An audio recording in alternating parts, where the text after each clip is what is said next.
Hello friends, my name is Anmol and welcome to my YouTube channel Anmol easy learning. आशा करते हैं आप सभी अच्छे होंगे। आज की वीडियो हमारी इंग्लिश ग्रामर की 8th क्लास है और जिसमें हम सीखेंगे पास्ट परफेक्ट टेंस के बारे में। फ्रेंड्स, अगर आपने हमारा चैनल अभी तक सब्सक्राइब नहीं किया है तो प्लीज़ इसको सब्सक्राइब कर लीजिए। आपको इंग्लिश ग्रामर से रिलेटेड ट्यूटोरियल्स मिलते रहेंगे। वीडियो अच्छी लगती है तो इसको लाइक करें और ज़्यादा से ज़्यादा शेयर करें। So guys, let's start the video.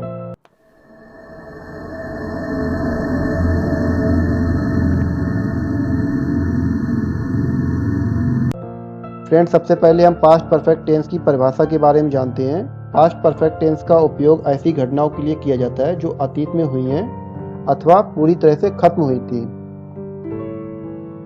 Past perfect tense की हम पहचान कैसे करते हैं? जिस हिंदी क्रिया के अंत में चुका था, चुके थे, चुकी थी, गया था, गए थे, गई थी, लिया था आदि शब्दांश हो, उन क्रियाओं का अनुवाद प्रायः हम पास्ट परफेक्ट टेंस में करते हैं। पास्ट परफेक्ट टेंस में दो तरह के सेंटेंस होते हैं। एक तो छोटे सेंटेंस होते हैं, एक सेंटेंस होते हैं कि वो दो पार्ट में होते हैं सेंटेंस हैं, तो हम उसको जानते हैं कि हम उसको कैसे प्रयोग करते हैं पास्ट परफेक्ट टेंस को। इस टेंस में दो कार्यों का वर्णन होता है। एक कार्य दूसरे कार्य से पहले समाप्त हो जाता है। दोनों कार्य भूतकाल में ही समाप्त होते हैं।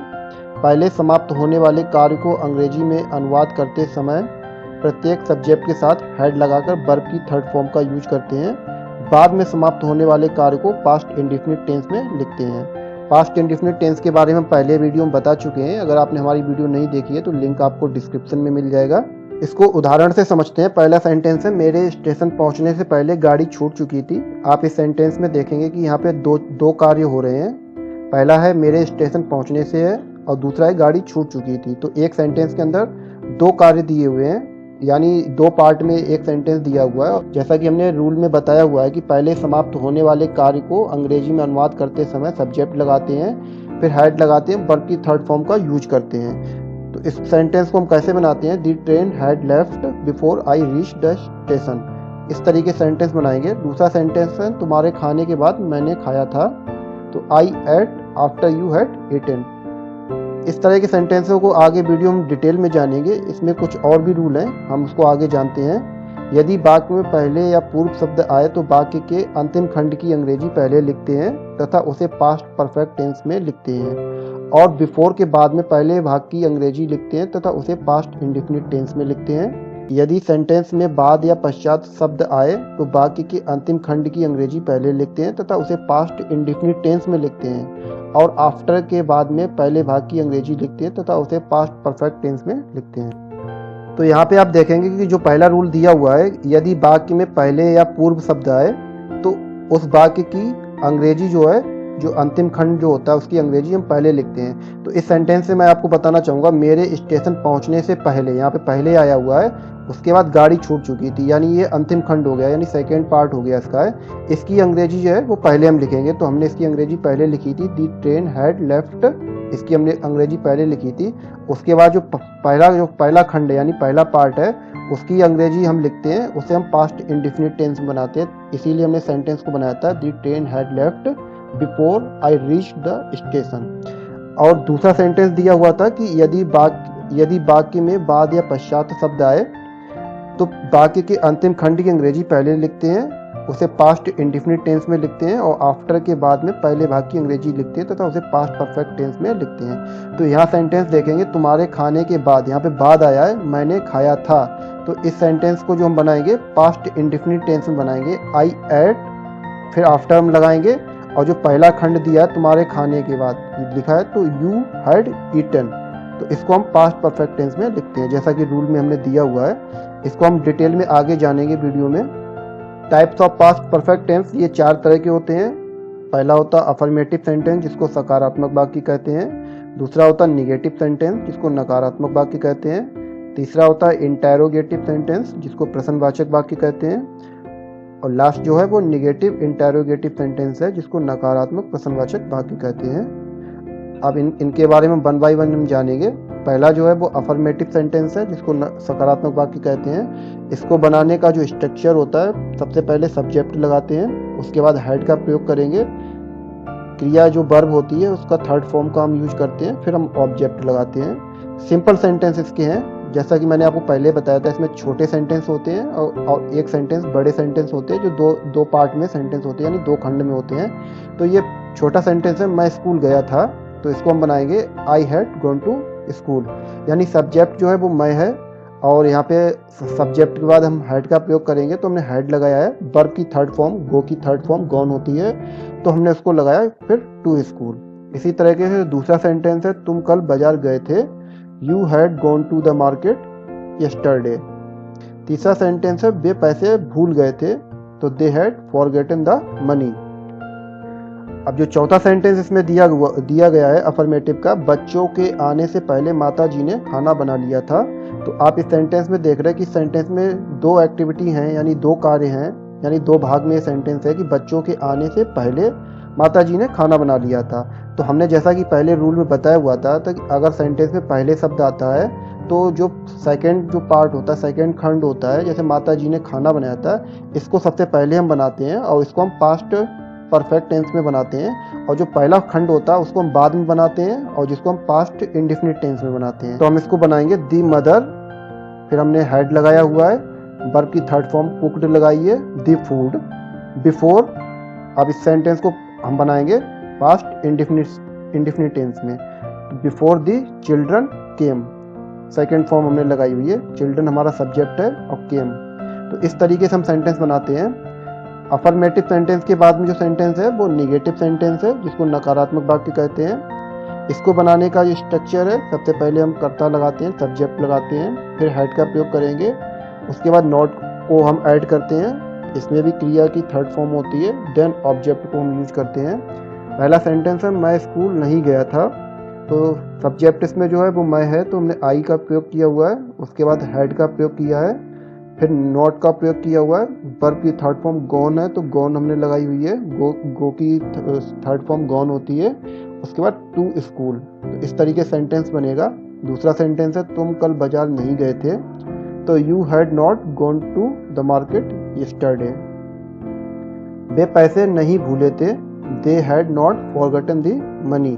तो इस तरीके से सेंटेंस बनाएंगे। इसके बाद जो फोर्थ सेंटेंस है, हवा चलने के बाद बादल नहीं आए थे, तो ये सेंटेंस जो दिया हुआ है दो पार्ट का है कि हवा चलने और उसके बाद में है बादल नहीं आए थे। तो हम इस सेंटेंस को बनाते हैं, जो सबसे लास्ट का सेंटेंस पार्ट है, बादल नहीं आए थे, the cloud did not come after the wind had blown. जैसा कि हमने पहले भी रूल में बताया हुआ था कि अगर जब बाद या आता है, यूज होता है सेंटेंस में, एक तो पहले आता था जो हमने अफर्मेटिव में आपको बताया था, यहाँ पे बाद का प्रयोग किया गया है। तो जो बादल नहीं आए थे, इसको हम पास्ट इंडेफिनिट टेंस में बनाएंगे। तो पास्ट इंडेफिनिट टेंस में हम ये निगेटिव सेंटेंस है, तो हम वहाँ पे डिड नॉट का यूज करते हैं, तो the clouds did not come, फिर आफ्टर का यूज करेंगे, और हवा चलने के बाद जो दिया है, तो इस सेंटेंस को हम बनाएंगे पास्ट परफेक्ट टेंस में। तो आफ्टर द विंड हमने कर्ता लगाया हुआ है, हैड लगाया हुआ है, और ब्लाउन, तो द विंड हैड ब्लाउन। इस तरीके सेंटेंस बनेंगे। इसके बाद है इंटेरोगेटिव सेंटेंस, जिसको प्रश्नवाचक वाक्य कहते हैं। इसमें दो तरह के रूल होते हैं। जब भी प्रश्नवाचक शब्द जो होता है या इंटेरोगेटिव वर्ड होता है, अगर सेंटेंस के स्टार्टिंग में आता है तो उसका स्ट्रक्चर रहेगा, सबसे पहले हेड को हम प्रयोग करेंगे, फिर सब्जेक्ट का प्रयोग करेंगे, फिर हम वर्ब की थर्ड फॉर्म लगाएंगे, देन ऑब्जेक्ट, और सबसे एंड में क्वेश्चन मार्क लगाएंगे। सेकेंड रूल जो है इसका वो है, जब भी इंटेरोगेटिव वर्ड जो होता है सेंटेंस के बीच में होता है, तो सबसे पहले इंटेरोगेटिव वर्ड यूज करते हैं। इंटेरोगेटिव वर्ड होते हैं why, what, how, when, etcetera, ये सारे इंटेरोगेटिव वर्ड हैं। फिर हम हेड का प्रयोग यूज करते हैं, देन उसके बाद हम सब्जेक्ट यूज करेंगे, वर्ब की थर्ड फॉर्म का हम यूज करते हैं, उसके बाद ऑब्जेक्ट, और सबसे एंड में क्वेश्चन मार्क का यूज होता है यहाँ पे। पहला सेंटेंस है, क्या मैं स्कूल गया था, तो इसको हम बनाएंगे। इसमें आप देखेंगे कि सेंटेंस के स्टार्टिंग में क्या आया हुआ है, यानी पहला रूल हमारा अप्लाई होगा। तो जिसमें सबसे पहले हमने हेड लगाया है, सब्जेक्ट में हमने आई लगाया है, वर्ब की थर्ड फॉर्म गॉन हो गई है, टू स्कूल, और एंड में क्वेश्चन मार्क। दूसरा सेंटेंस है, क्या तुम कल बाजार गए थे, तो इसमें भी आप देखेंगे कि सेंटेंस के स्टार्टिंग में जो है वो इंटेरोगेटिव वर्ड है, तो हम इसको बनाएंगे। हेड सबसे पहले यूज किया है, सब्जेक्ट में यू लगाया है हमने, वर्ब की third form gone to the market yesterday, और एंड में क्वेश्चन मार्क लगाया हुआ है। थर्ड सेंटेंस है, वह गीत कब गा चुकी थी। इस सेंटेंस में आप देखेंगे जो इंटेरोगेटिव वर्ड है कब, वो सेंटेंस के बीच में आया है। सेकेंड रूल यहाँ पे अप्लाई होगा। सबसे पहले हम इंटेरोगेटिव वर्ड हम पिक करेंगे, तो इंटेरोगेटिव वर्ड कब है, तो इसके लिए व्हेन का यूज करते हैं, तो WH वाला वर्ड हो गया है। उसके बाद हैड का यूज करेंगे, तो हमने हैड यहाँ पे यूज किया है। सब्जेक्ट में शी हो गया या के संग दी सॉन्ग, और सबसे एंड में क्वेश्चन मार्क हम यूज करेंगे। फोर्थ सेंटेंस हमारा है रमेश के आने से पहले महेश क्यों चला गया था।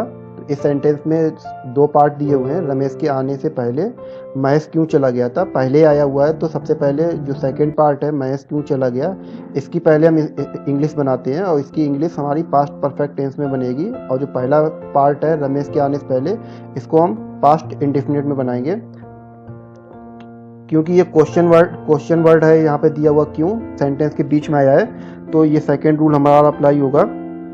सबसे पहले क्यों के लिए हम वाई लगाएंगे। Y had Mahesh gone before Ramesh came. तो इस तरीके से सेंटेंस बनेंगे। आप स्ट्रक्चर की हेल्प से और भी काफ़ी सारे सेंटेंस बना सकते हैं। और सबसे एंड में जो है वो निगेटिव इंटेरोगेटिव सेंटेंस है, जिसको नकारात्मक प्रश्नवाचक वाक्य कहते हैं। इसमें भी दो तरह के रूल रहते हैं। जब प्रश्नवाचक शब्द वाक्य की शुरुआत में हो तो स्ट्रक्चर रहेगा हैड, फिर सब्जेक्ट, उसके बाद नॉट, फिर वर्ब की थर्ड फॉर्म ऑब्जेक्ट, और एंड में क्वेश्चन मार्क। दूसरा रूल है जब प्रश्नवाचक शब्द वाक्य के बीच में हो, इंटेरोगेटिव वर्ड होता है why, what, when, how etcetera, had, फिर सब्जेक्ट, फिर नॉट का प्रयोग करेंगे, फिर वर्ब की थर्ड फॉर्म, फिर ऑब्जेक्ट, क्वेश्चन मार्क लगाएंगे। तो आप देखें क्या मैं स्कूल नहीं गया था, तो इसमें एक इंटेरोगेटिव है और निगेटिव भी है। तो ये सेंटेंस हमारा इंटेरोगेटिव निगेटिव सेंटेंस है, या निगेटिव इंटेरोगेटिव सेंटेंस बोल सकते हैं। तो इसमें सबसे पहले जो क्या दिया गया इंटेरोगेटिव वर्ड सेंटेंस के स्टार्टिंग में आया, तो रूल नंबर 1 अप्लाई होगा। हेड लगाएंगे, सब्जेक्ट में आई लगाएंगे, नॉट का यूज करेंगे, वर्ब की third form gone, the school, question mark. क्या तुम कल बाजार नहीं गए थे, तो ये यहाँ पे भी हमारा पहला रूल ही अप्लाई होगा, क्योंकि यहाँ पे क्या आया हुआ है। तो had you not gone to the market yesterday, question mark. लड़कियां वापस क्यों नहीं लौटी थी, इसमें सेंटेंस के बीच में आया हुआ क्यों इंटेरोगेटिव वर्ड है, तो सेकेंड रूल अप्लाई होगा। Why had the girls not come back, और क्वेश्चन मार्क लगाया हुआ है। फोर्थ सेंटेंस आप देखेंगे माता जी के खाना बनाने से पहले तुम घर क्यों नहीं आए थे। इसमें दो पार्ट दिया हुआ, माता जी के खाना बनाने से पहले तुम घर क्यों नहीं आए थे। तुम घर क्यों नहीं आए थे, इसकी पहले हम इंग्लिश बनाएंगे, जो कि पास्ट परफेक्ट टेंस में इंग्लिश बनेगी। माता जी के खाना बनाने से, इसकी जो इंग्लिश बनेगी वो पास्ट इंडेफिनिट में बनेगी। या कि यहाँ पे क्वेश्चन वर्ड दिया हुआ निगेटिव भी है, तो इसमें सेकेंड रूल हमारा अप्लाई होगा। तो why had you not come at home before the mother cooked the food, और फिर सबसे एंड में क्वेश्चन मार्क लगाया हुआ है। तो इस तरीके से आप स्ट्रक्चर और रूल्स की हेल्प से आप और भी काफ़ी सारे सेंटेंस बना सकते हैं। फ्रेंड्स, अगर आपने हमारा चैनल अभी तक सब्सक्राइब नहीं किया है तो प्लीज़ इसको सब्सक्राइब कर लीजिए। वीडियो अच्छी लगती है तो उसको लाइक कीजिए, ज़्यादा से ज़्यादा शेयर कीजिए। मिलते हैं अगली वीडियो में नई जानकारी के साथ, तब तक के लिए नमस्कार।